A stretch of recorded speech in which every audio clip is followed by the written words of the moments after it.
feel like this might be the hardest video I've ever had to make on this channel.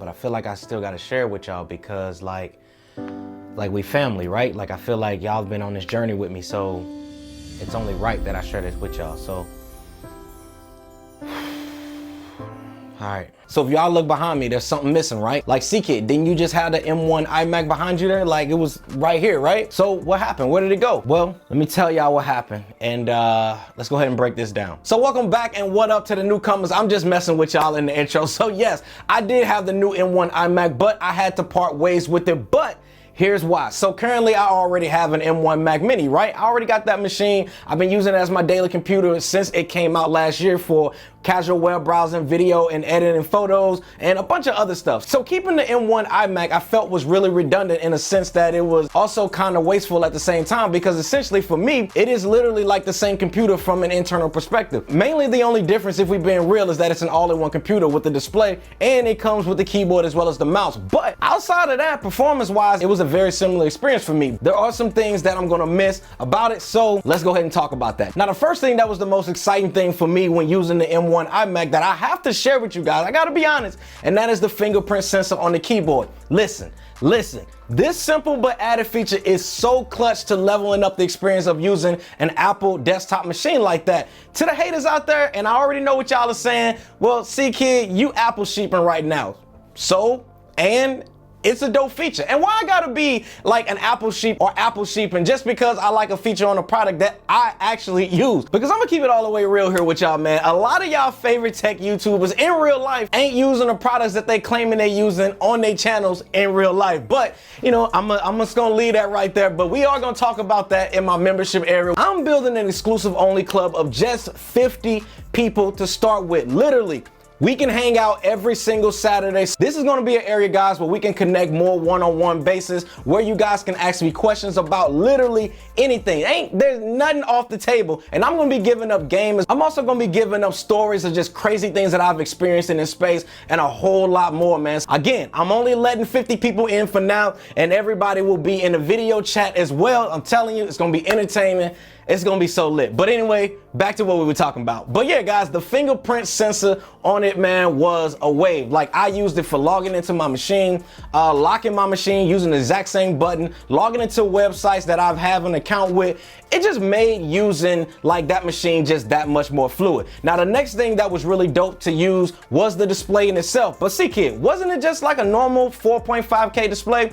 Yes, but no. See, for people that's like me, that like to watch movies, TV shows on their computer, sometimes when I don't really feel like pulling it up on my TV, I felt like the color accuracy and how sharp that display was, it was just like, it was so good and so clear, man, to look at. And also for editing videos for color accuracy. So when you guys actually are watching videos like this, I don't necessarily look crazy in it or just like oversaturated or anything like that, but instead I can give you guys more of an accurate depiction of what it actually really looks like in this room, in this space, and I can translate that through video to you guys. Now, don't get me wrong, my ultra wide monitors that you guys see here right behind me are nice, and I'm gonna be honest, I'm actually happy to be back on them, because although that screen was nice to use, I still miss my LG ultra wide monitors, but that screen was still nice. Now, the next thing that I will miss by no longer having that M1 iMac, and that is the speakers in it. Listen, just come here closer. The M1 iMac speakers don't need external speakers with it. You legit can use those speakers to listen to your music in your office space, watch movies from it, edit videos,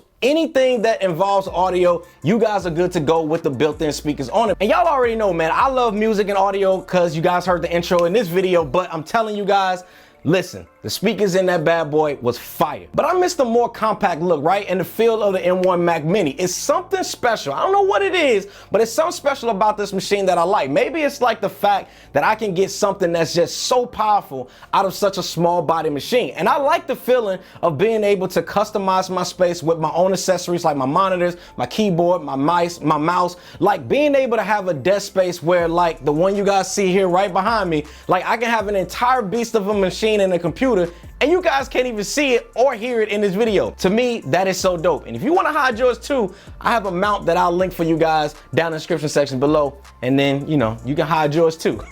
So to me, guys, overall, the iMac, man, I felt like it was a really dope computer and a really dope machine, and I would definitely recommend it to other people out there that may be in the market for an all-in-one desktop computer solution, or maybe you might be going off to college or whatever. Then I honestly feel like this would be a dope option to have, and you guys can also sauce up your space with it based on the color options that you get, because I'm gonna be honest, I'm still missing that orange color and how it actually looked in the space, because it was really dope. But man, let me go ahead and stop before Apple get me pulling out my wallet again. So out of all of the things that I'm actually missing from the iMac, what are some of the things that we will possibly be seeing or hearing from WWDC next week, right? So I'm personally hoping that we get a glimpse into the M1X Mac Mini that I talked about. I literally did an entire video talking about that. And you know what? That video starts right now.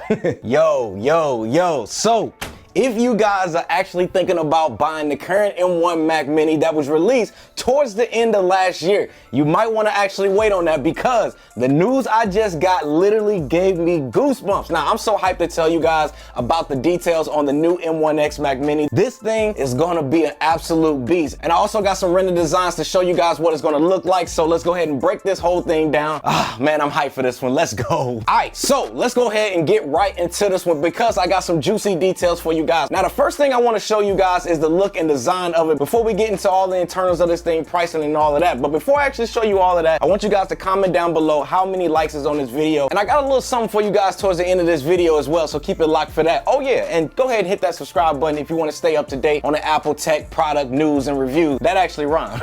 So here is what the rumored M1X Mac Mini will look like. Feast your eyes on this beauty right here. The obvious change to this design that we can see is the thickness has been sliced in half, and I absolutely love it. And it will be more of a square design all around, and underneath it will also include a vent for airflow that's going to be there as well. Now, it's actually funny that Apple is actually doing this, because I said this in a previous M1 Mac Mini video that I did here on the channel, that since Apple's internals on the current M1 Mac Mini was cut down and they were able to remove a lot on the inside by going from Intel to their own M1 processor, why is the body the exact same as the previous Intel versions? Well, it looks like Apple was listening to your boy and said, you know what, CKid, you're right, we should make that change. So they literally slimmed this M1X Mac Mini edition down by 50%, and it looks so good. Now, the top of the current M1 Mac Mini that I have right here has a metallic like material, which is the same design that it's pretty much been for years, literally ever since the beginning of the Mac Mini days. Rumor has it that it will be going away with this material, and we'll be using some sort of like a plexiglass type material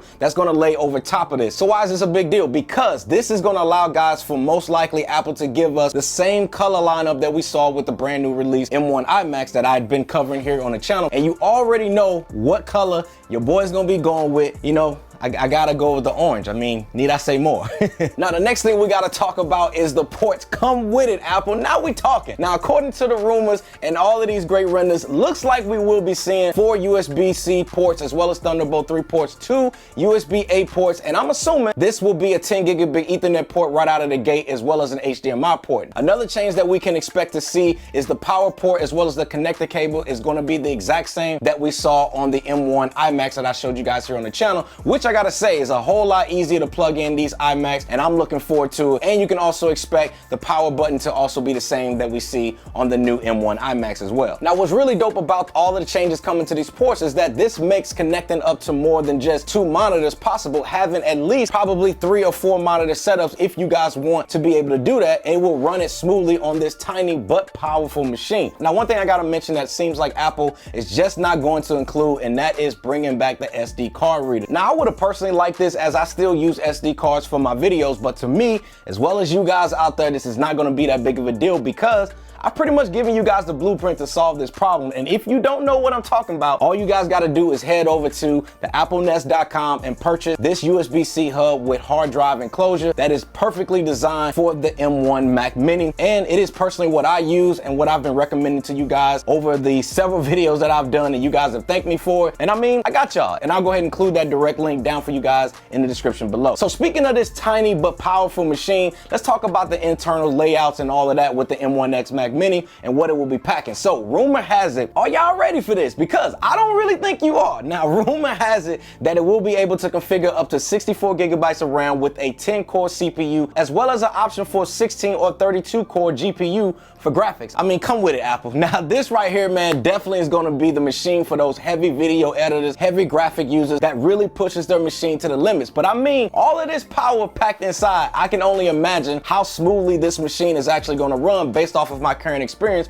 with the M1 Mac Mini that I already like and I use literally on a daily basis. Now, let's talk about pricing for a second. Now, again, I do not know exactly what the price will be, but I can say in typical Apple fashion with the Mac Mini has always been the best entry point for Mac OS, because it's always been affordable for a couple reasons. Because you still need to buy a monitor, you still need to buy a keyboard as well as a mouse, desktop speakers and other things. And speaking of keyboard, real quick, hold on. Now, I can imagine on the newer version we will be able to use Touch ID that we have here on the keyboard that we get with the iMac, which is a huge bonus. But because of those other peripherals that you guys will need to buy, I can assume Apple will still somehow keep this pricing to no more than, I'm thinking, probably starting around $900 to $1,000 for the base model. And to be honest with you guys, I still think that this small increase to the base model will still be worth it based off of my current experience with the M1 Mac Mini. But again, pricing is all speculations. We just gonna have to wait and see what Apple decides to do. So CKid, when will the M1X Mac Mini be coming out? Is it this month? Is it next month? Well guys, as of right now, there's no dates that have been confirmed on the release date, but it is rumored that the M1X MacBook Pro will be announced at WWDC next month that will have literally the same internals as this one. So we may hear an official announcement from Apple at WWDC, but again guys, it's all rumors at this point, so you never know. But I will say this, it's looking like WWDC might be a really fun product packed event despite its history with just being more of a software based event. But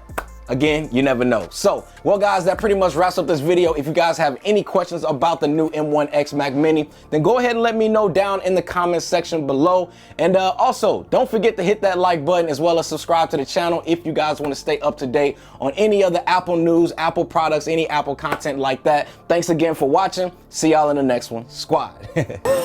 So it's been about 2 months now since I caught the M1 Mac Mini. Wow, low pro, fresh in the house, 16 to 8 gigabytes. Tell me what's your style. I'm here to tell you if it's good. If it's not, then it's not worthwhile. Let's see. Hold up, performance is great. Apple chips stand up right now. Let's go, let's go. No overheating, got grace the jigs up. Best desktop, I own the glow up. Let's get into this video and complete our 2-month doc order routine checkup. I'm back with these bars, shining through the shadows. Hit that like button and subscribe right now while I spit bar loud to your stereo. Swap.